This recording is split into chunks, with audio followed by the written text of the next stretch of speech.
And we're joined now by Senator James Lankford. He is the lead Republican negotiator as the Senate tries to come up with a deal to shore up the U.S. border. He joins us from Oklahoma City. Good morning to you, Senator. Good morning, Margaret. This morning on another network, the lead Democratic negotiator, Senator Chris Murphy, said it is tragic Republicans are tying the border aid package to the issue of Ukraine aid. He said Republican demands right now are unreasonable and must become reasonable in the next 24 to 48 hours. That doesn't sound like you're on the cusp of an agreement. So let me just try to make a couple things clear on this. Actually, this started with the Biden administration saying that we need to do a national security package that has Israel, Ukraine, Taiwan, and the border. And then they immediately came out and said we need more than funding. In fact, the word they used as funding for the border is a tourniquet. We need a change in policy. We've responded back to that, say we 100% agree on it. We've got to be able to have a change in policy on this. Right now, the push and pull is really a political push and pull rather than as anything else. If I talk to just about anyone in the country outside of Washington, D.C., they would say the border is chaotic right now. We had the highest number of crossings of any September ever last September, the highest October ever, the highest November ever, and we had the highest single day just this last week. It is literally spiraling out of control. All we're trying to do is to say what tools are needed to be able to get this back in control so we don't have the chaos on our southern border. Well, the president is asking for that $14 billion, as you said, but they separate funding from policy changes. But the president did say he's willing to make significant compromises on policy to fix a broken immigration system. He's signaling flexibility. So what is the problem? So the problem is the administration is trying to be able to figure out how to be able to just slow down a little bit of the flow. We had 12,000 people, for instance, on Tuesday of this last week that crossed the border illegally. They're trying to figure out some way to be able to say, well, we'll do a few thousand less, but not actually stop the flow. Just to give you a perspective, so what would stop we've the had flow? more people cross illegally. Well, I would tell you a lot of things would. Let me just give you a context piece on this, though. You take any year during the Obama administration, we've had more people cross illegally just October, November, and December so far this year than we had in any year in the Obama administration. So this is not a matter of just let's turn it down a little bit. We've got to figure out how to be able to manage this. The first things first is asylum. Right now, people come in and say, I want to request asylum. There's so many people, and the cartels know it, and the smugglers know it, that they can throw thousands of people a day. There's no way to process that. And so it's years before they're processed, so they're just released in the country. I thought that the White becomes House a pull was factor willing for on more. asylum to tighten those regulations. Right now, we're actually screening about 500 people a day for asylum. A typical day in this last week was 10,000 people a day. Even if you double or triple, as the administration would say, well, let's just double the number of screenings we're doing. Now we're screening 1,000 people a day, and we're still releasing 9,000 people into the country. So that doesn't manage the actual issue. We've got to be able to figure out how we're going to manage capacity and what does it actually look like. As long as we're saying we'll screen 1,000 and then we'll release everyone else into the country, the cartels know that, and everyone coming will just pay the cartels and they know they'll be released. Okay. Well, I know you don't want to negotiate in public, but I want to talk to you about what you are actually proposing to fix the problem you're describing. So let's take a break and we'll come back and continue that conversation. So we want to pick up where we left off with Oklahoma Republican James Lankford.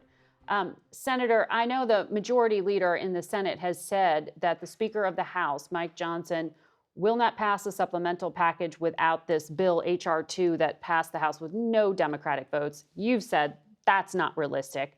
But has the Speaker been clear to you what his red lines are? Can you get House Republicans to approve something if you can get Democrats to agree to it? Yeah, we're going to find out on that. No, Speaker Johnson's not giving me the red line of what it has to be on this. Obviously, it's got to be able to pass the Senate.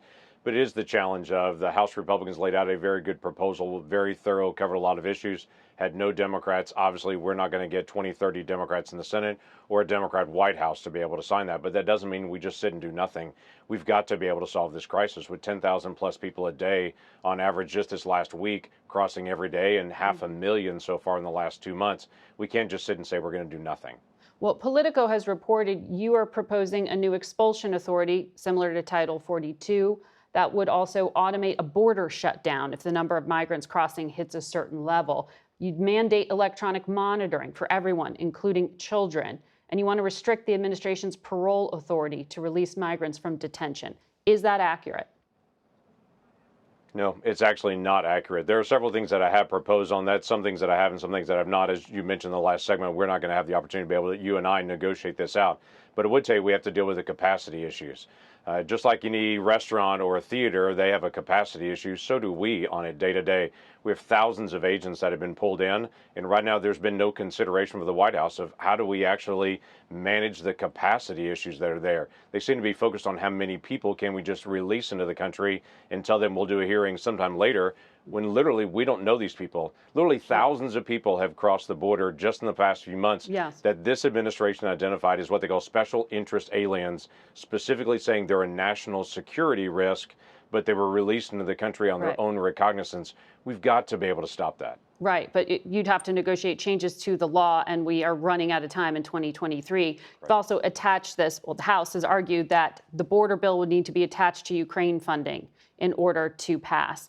President Biden says that you, sir, are giving Vladimir Putin a Christmas present because this doesn't look like it's going to pass in 2023, and it's unclear when it could. Yeah, I'm by far no fan of Vladimir Putin, and the president knows that full well. This is not a Christmas present to him. Actually, the president himself started by saying, if we're going to deal with national security, we've got to deal with Ukraine, and we have to deal with the border. We've responded, that's correct. I don't meet very many Americans that think what's happening at the border is going well. And even the president's team themselves actually said if you hand them more money, it doesn't solve the problem. It just facilitates more people coming into the country. We have drugs coming into the country. We have national security risks coming into the country. And they've literally shut down legal migration. The San Ysidro port, the busiest port in America, was shut down this weekend as they moved all the staff off of legal migration to help facilitate illegal migration. That's got to stop. No, we're seeing in our own polling that this is a top issue for Americans. So the president would be incentivized here. But what you're talking about is policy changes and this linkage to Ukraine. The president says if they don't get this funding now, that it will kneecap Ukraine on the battlefield. Can you get Ukraine aid passed separate from this? No. The focus is, we hear from so many people, is why would we deal with other people's national security and ignore American national security? Why would we literally allow people across our southern border this administration labels national security risks by the thousands coming into the country, separate from just the migrants that are coming from employment? We have individuals they've literally labeled national security risks coming into the country. Why would we not work to be able to stop that? We can do two things at once. We're the United States of America. These negotiations haven't been going on a week. They've been going on months. So we've come a long ways. It's time to be able to finish this, make a decision, and do what we can do to be able to help the nation. We can't do everything on the border, but we can do the things to actually begin to control the border so that the United States is in control of our boundaries, not the cartels. Well, we will watch and see what you're able to get done in these coming days. Senator, thank you for your time.